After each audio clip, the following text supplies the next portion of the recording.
Vous avez tout. Commerce, magasin de riz, c'est pour vous. Djoula, ce qui me plaît chez les Djoula, quand ils naissent, leur pleurs là, nous, Bété, Baoulé, 10 ans, on dit, Ngé. Mais pour Djoula, c'est Wari. Alors, vous savez que le président Gbagbo, il a des visites sporadiques souvent à Yamsoko. Il prend son ami Guy Laberty et puis il lui dit, mais écoute, tu vas voir, un président, c'est dans les moments difficiles, dans la crise, qu'il réalise. Regarde, viens, Guy. Là, ils sont à Pambassou, là, où on a construit l'hôtel des députés. Il dit, tu vois là-bas, ça, c'est vrai, j'ai allié le tradit moderne avec le moderne. Il y a le village qui est là, mais voilà l'hôtel des députés. Tu vois là-bas. Effectivement, dans le fond, on voit un baolé, il y a une petite brousse, il a tombé un bandit, il était en train d'extraire le bandit. Et puis, voilà. Gbagbo vient. Hé, mon ami, donne-moi bandit. Oh, le baolé regarde pas Gbagbo. Il dit impoli, mal enlevé. Il n'y a pas école ton village. Au lieu de dire, monsieur, pardon, bonjour, je vois bandit, à moi, impoli. Il parle à Gbagbo, il ne sait pas. Gbagbo dit, mais je te fais quoi et puis tu m'insultes. Donne-moi bandit. Il dit, oh, monsieur Yaki, si c'est bandit, il faut attendre. Chez nous, baolé premier, on ne donne pas l'homme. C'est deuxième, on donne. Gbagbo dit, donne-moi. Il dit, hé, monsieur, on dit, je ne vais pas parler. Gbagbo dit, mais donne-moi bandit là. Monsieur, si je te donne, si elle tape, là c'est que quoi, je vois ma mise à ma beau, hein. Donc il tend ça à Gbagbo. Gbagbo boit. Il dit, donne-moi deuxième. Il dit, monsieur, premier là, je dis ça sous les. Le gars il prend, il donne à la Bercy. La Bercy dit, mais c'est très bon. Gbagbo dit, mais quand on donne boisson à quelqu'un là, on regarde son visage. Mon ami, c'est coup de Gbagbo.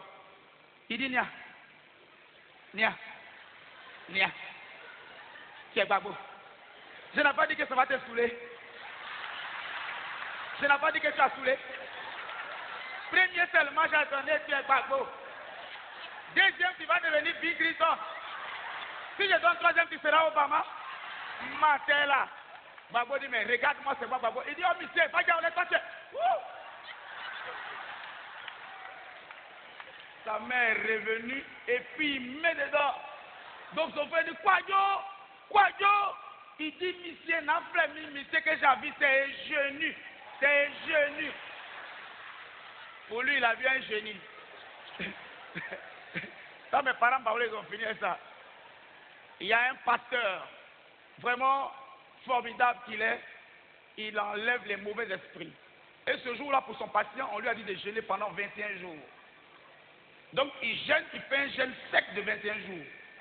En pleine messe, il impose la main. Esprit maléfique sort de ce corps. Mais il a faim. 21 jours. Il n'est pas gros. Esprit maléfique sort de ce corps. Tu es faim. Le pasteur est tombé. Il faut voir les fidèles sur le pasteur. Alléluia, Seigneur, réveille le pasteur. Il y a un petit qui sort là-bas. Et puis il dit, les tontons, les tantis, pasteur n'est pas malade. Il a faim. Les gars disent, tu crois pas? Quel pasteur qui a faim? Le pasteur qui est en bas fait ça. Écoutez l'enfant. Dieu est passé par lui. Si vous êtes malin, achetez vos photos 250 ans. Amen.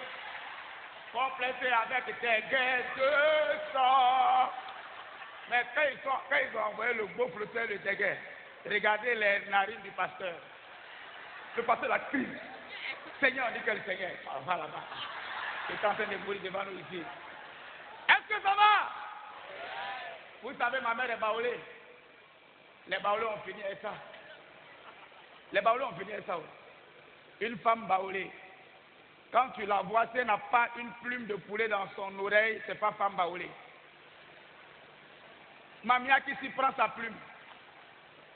En pleine rue, elle traverse tout le marché et rentre au commissariat de police.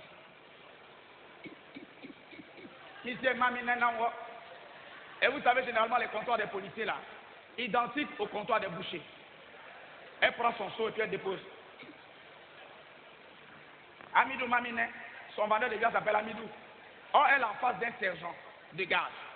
Amidou Mamine Nandi. Elle mouille le bout de la plume dans le visage du sergent. Le gars, il tape le comptoir, il dit, mais madame, vous exagérez, vous ne savez pas que vous êtes un poste de police, ça ne va pas chez vous. Elle ne regarde pas. Les bottes, fions. Effectivement, en plein marché, il y a du bruit. Mais elle se rend compte que là, il n'y a pas de bruit. Elle est comme ça. Ami, dessus,